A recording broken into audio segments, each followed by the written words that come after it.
Mr. Speaker, in the 2011 provincial election, the Premier promised that he would have a balanced budget by the 2014-2015 fiscal year.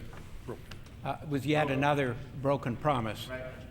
The recent third quarter financial report, the 2014-2015 fiscal year, has projected a deficit of more than $400 million.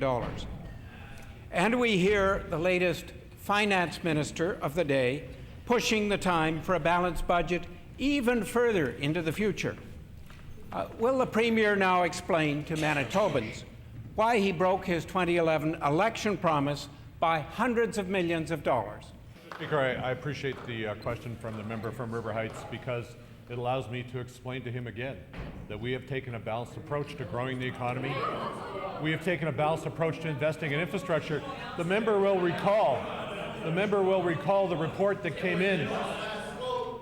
The member will recall the report that came in from an independent committee that recommended over $1 billion of investment in flood protection in the Lake St. Martin, Lake Manitoba areas of Manitoba, as well as in the Assiniboine Valley.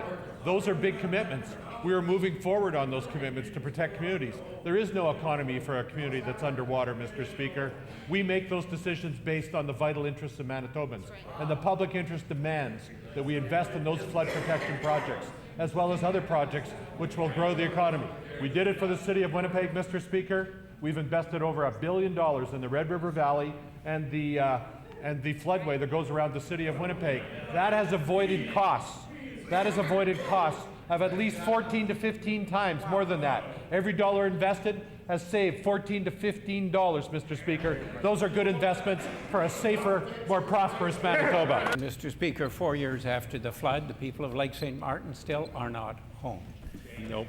Last week, the finance minister of the day announced that the budget won't be balanced until at least 2018, maybe even later, the way that the NDP are mismanaging affairs here.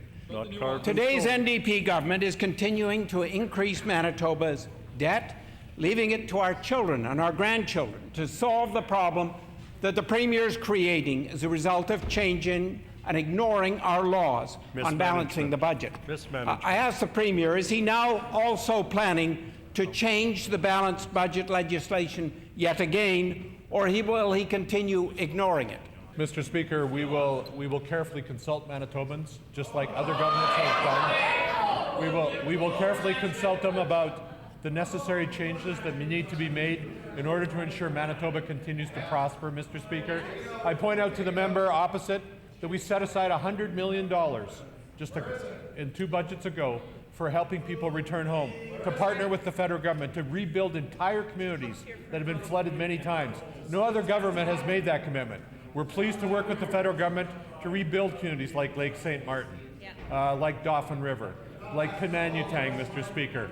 Those commitments require resources, and we have set aside substantial resources to do that, Mr. Speaker. If the member now thinks that we should balance the budget and leave those people without rebuilt communities, let him say so. We made a choice to make Manitoba safer for all Manitobans, Mr. Speaker, regardless of where they live.